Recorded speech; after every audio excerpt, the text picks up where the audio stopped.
বাংলাদেশে গ্যাস নিয়ে এত দুর্নীতি চলে, ভোক্তা অধিদপ্তররাও ঘুষ খায়। কেন বললাম ঘুষ খায়? 50,000 টাকা জরিমানা নিতেছে, তার মানে এটা ঘুষ নিতেছে, কারণ তারা তো শাস্তি পাইতেছে না, শাস্তি না পেয়ে আবার ব্যবসা করতে পারতেছে।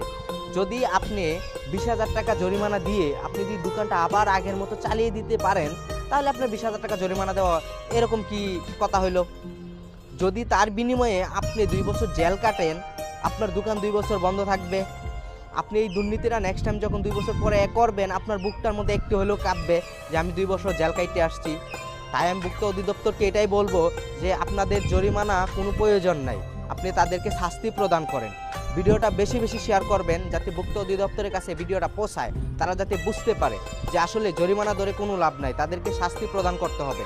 2 বছর জেল দেন, তারপর দিন শুধরাই 5 বছর জেল দেন, দেখবেন পরের বার ঠিক সেই শুধরানো থেকে আরেকজনকে বলবে যে হ্যাঁ ভাই আমি কিন্তু 5 বছর জেল কাইতে আসছি।